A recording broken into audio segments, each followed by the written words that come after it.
we're here with Kieran Khan.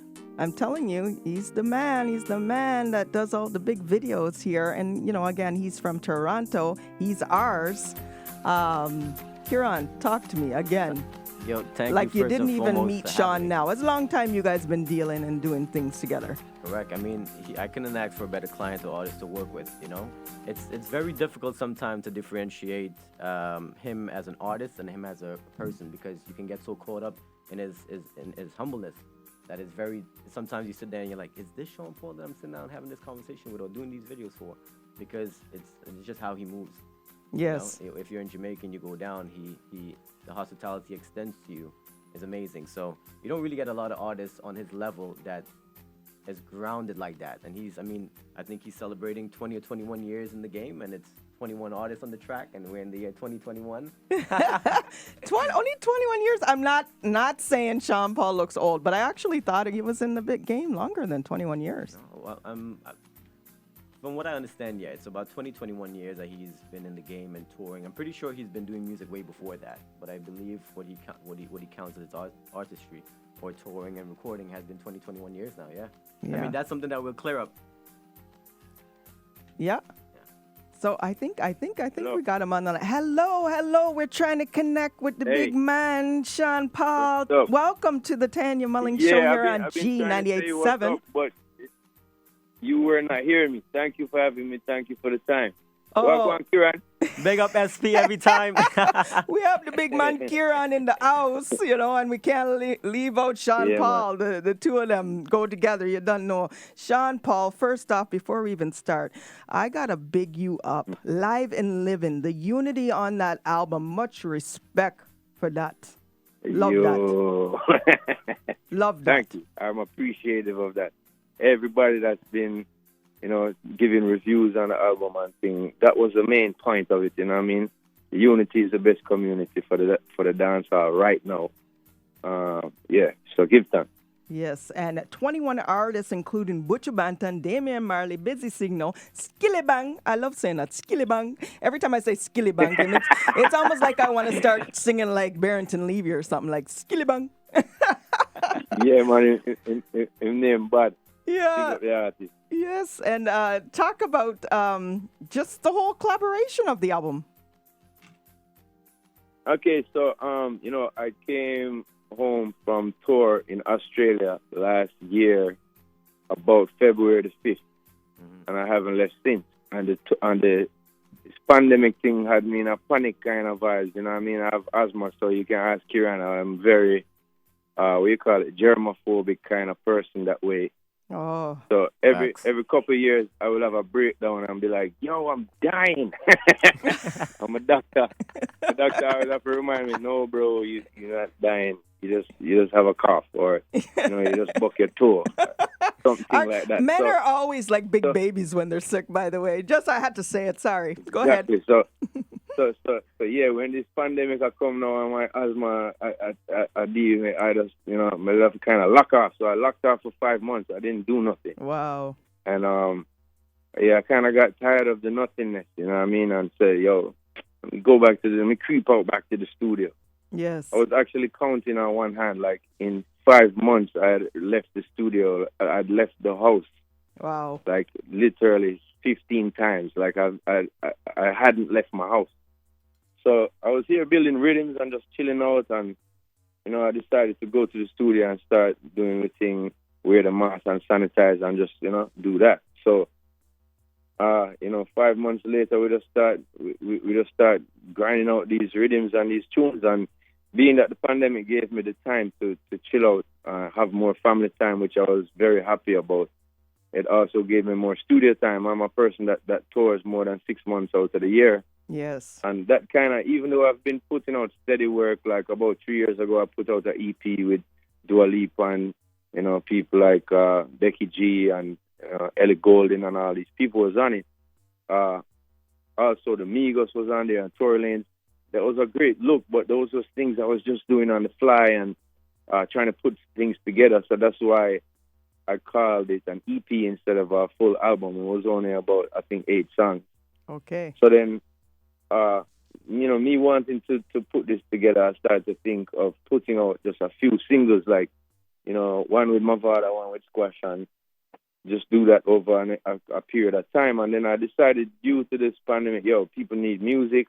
I need to just put this project together as an album and, do that thing. So it took that whole time and for me to decide, that 5 months. And then once we decided, it just went in fully, you know what I mean?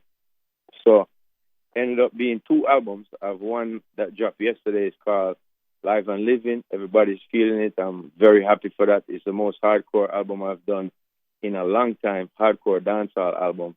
Nice. Reason being, I think that, there's so much talent in dancehall circles, and, people kind of, in my own genre, kind of class me out of it, saying, oh, yeah, you made it already. You're big. You know what I mean? You're not dancehall anymore. You're pop.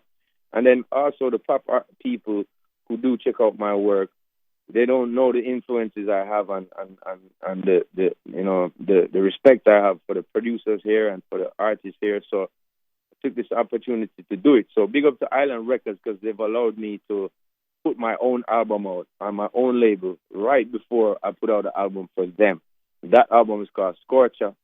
Scorcher is going to come in May, and it features a whole heap of hot artists as well. But let's talk about that after. I'm going to talk about this album. Yes, the Live and Living. Like you said, all collaborations, except for one track which we just played, Lionheart, and like we say, no clash around here. Say no more, right, Sean? We're not business with those things, right? Love that. Man. I gotta ask you. I'm probably putting you. Sorry, go ahead. Yeah, me personally, not depend that's something there. It was a part of the culture that I liked or loved as a kid, because it's exciting. You know what I mean? When you hear about the clash them or you actually witness it yourself, it's an exciting vibe. Yes. But being around so much violence in Kingston, Jamaica right now, and growing up and having to bury my own friends, man, take my money, hard-earned money, and spend on my friend's funeral. Yeah. Oh. It's just something that, and they pass by violent means. Yeah, it's not just like, natural dropout. It's gunshot. And so, for those reasons, I started disliking it. I disliking the whole vibe of it. Yes. I started realizing that Bob Marley paved this great highway for us all to walk on, and we're going to go on it and show the world that all we want to do is kind of kill each other lyrically. So, and then it starts to make me think that, the complacency of violence that we have. Every time we're hearing these, violent lyrics and gun songs, and these artists nowadays are going in calling each other's mothers' names and calling each other's kids' names in the songs. But I was like, you know what? I want to be the change that I want to see in society and in the universe. I want to put forth their positivity. I want to make an album that is unified. As I say, unity is the best community for dancehall right now. This music is supposed to tell you what's happening in your life. It's supposed to tell the public what's going on a day-to-day and be very, up-to-date music. You know what I mean? Yes. But when it comes to the point where we embellish the violence so much and we also glorify it on a level that's just, it's kind of disheartening to see. And to see the kids that they're still going in, you know what I mean? It's like seeing your brethren them going into a river and you're like, bro, you can't swim down that river. That river is going to wash you away at some point. Don't go in that river. Yeah. And the boy, them still are going at the river and still are wash away. And then I'm going to sing songs about my friend washing away in this river of violence. It's something that I just kind of want to be the change. I'm not saying people have to stop doing it, because, as I said, it's part of our life. And it's part of what this music is supposed to do. It's like the streets newspaper. You know what I mean? But when it comes to the point where it's been too much, 30 years of singing violent lyrics, and I look at people's career, and people who clash, you always have a lot of energy, and people talk about them a lot, but they miss the people like myself, or Shaggy, or Coffee, or Conscience, or Charlie Black, or Egyptian, or Serrani. These people go out there and make waves for the music and fly the flag for the music, and are involved in doing so much different productions for those same artists that most people will be like, oh, these two clashing are the top artists. I don't take nothing away from them. That takes a skill to do, but also, you know what I mean. You know, when you look at Left Side, he's on the album. He's a great artist, a great producer, a great engineer. So is Suko from Ward 21. Great artist, great producer, great engineer. DeMarco, who built a rhythm who produced the final track on the album called Everest. He's a great artist, great producer, great engineer. And so when I look at those things, I'm like, I want people to see these people in a different light. I want them to understand that sometimes, you know, the guys who are warring on the mic and doing the clash, yeah, they'll get all the energy, but these are the people that's putting them on. These are the people that's building the rhythms. These are the people that's behind the scenes, so to speak, in some respects. So, yeah, that's my whole vibe with the unity thing and the whole vibe with not wanting to contribute anything more to clashing environment. You know what I mean? Just want it to be a good vibe. Nice. Live and Living is the album. If you just tuned in, it's Tanya Mullings show here on G98.7, The Way We Groove, and I have Sean Paul on the line. I have two more questions for you, and I think Kieran has one for you as well. I'm going to put you on the spot. Yeah, which track is your favorite track on the album? He's going to kill me now. That one is hard. That's a tough one that for one real. Is difficult because I have so much friends and people who I revere. You know what I mean? And in general, my songs, once I write a song, I love it. You know what I mean? I'm all about that song. So I don't really have a favorite song, but I can big up the song with Suko on here. It was the most probably fun for us to make. You know, my brother News played the drum track in there, and then I came along. I was like, yo, need a bass like this, and I played the bass. And then we had it sitting there just playing, and my brother came to the studio and said, yo, it needs something else. And he sat there from 11 o'clock to way about to 3 o'clock in the morning. And we was all outside smoking, and we went in to tell him, yo, look, we're going to pack up because we can't find it, and let's do this another day. And as I said that to him, he pressed the button and found a pew, pew, pew, pew, pew, pew. Everybody started looking at each other like, yo! I hate that. From Ward 21. Yeah, and I started spitting out. Some me love it when you eat down on it. Baby girl, me love it when you... And Suko started, you know, with a big voice. And I was like, yo, let's do it. So it was after 3:30 in the morning that we actually penned this song. And as I said, when things turn out like that, when it's fun like that, there's nothing that beats that feeling. So that's one of the bigger songs to me, or the more hot songs to me. Or I can talk about the Massacre, Skitty Bang, and Sean Paul collab. You know, that song is beat by DeMarco. I love the track. When he gave me the track, I was like, damn, I immediately found a verse. I went to the studio. When I did the chorus, and I was like, who's next? I need somebody on this. And it sounded like Massacre and McGuffin. You know what I mean? And Massacre came through to the studio and just, you know, bullet it up quick time. And then we called Skitty Bang. So that's another standout one. But also the Junior Gang one with Ching. No one really knows. Me and Junior Gang went to school together. He was in prep school with me, my brother's class. So my brother, Jigzag, grew up with Damian Marley as a close friend. And so I think, you know, people think that just because we haven't worked together a lot, or artists like, you know, me and Chiching, or Chiching and Damian Marley haven't done any work before. It's not that we're against each other. We just haven't had the time. You know what I mean? So that's another standout one, and you can hear the camaraderie in that song. You can, you know, you've never heard Junior Gang like this. Yeah, I can tell you that. I know this.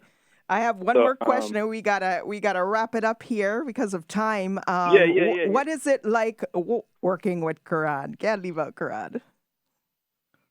Yeah, man, can't leave out Kieran. Kieran has been a G from about 2016 or so. We went to Canada, and we was doing a stage show, a nice one of them big hype show there, and you know, there was this little dude behind the stage, like taking footage and thing, you know. And usually I'm very wary of those type of things, and I'll be like, yo, who the man there?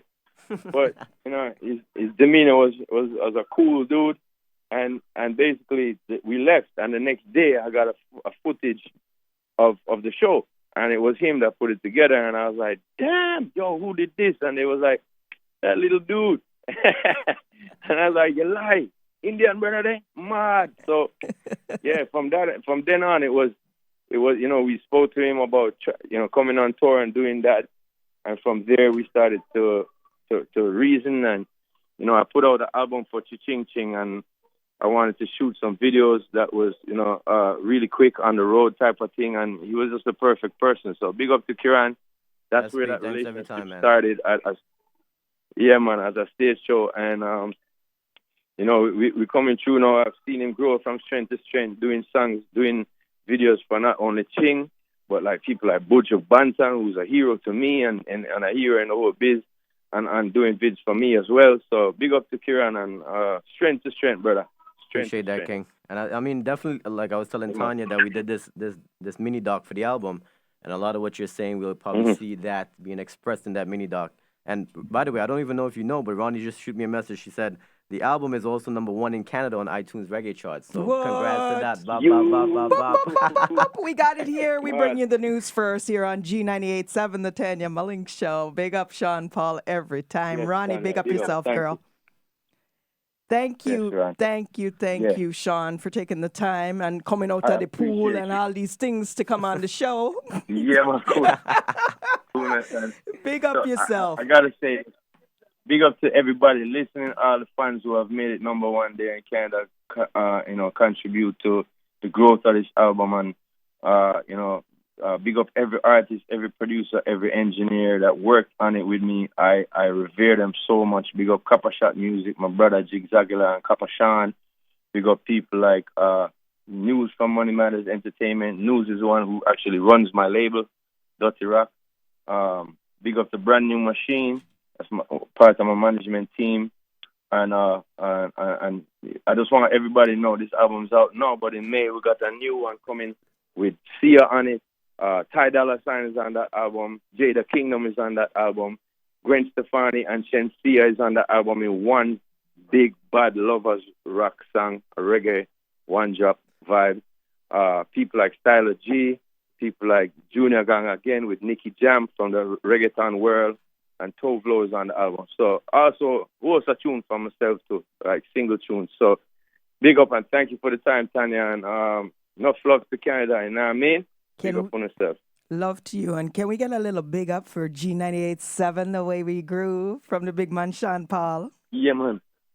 Straight. Hey, yo, it's Sean Paul. The girls, I'm overall locking it alongside the G97. You know how we do. Blessing them for true with the music. Slow down. Boom. Big respect every time. Thank you so much for coming on the show. Have a blessed day, Sean. Enough love to you and good luck. It's already topping the charts in Canada.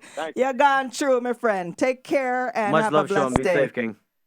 It's the Tanya Mullings Show here on G98.7, The Way We Groove. Coming up, Real Steel, Sean Paul featuring Intense. One time, see, bring more. Woman, I'm want more girls, I'm world. Well, tell it, bye. Bring them come in a lump sum to the kingdom. Bring more girls come true for the king and the crew. Cause we buffing and cheese and we sipping and bro. Tell them like a morning dew. Slip them out of the clothes and dash with the show. Pick a girl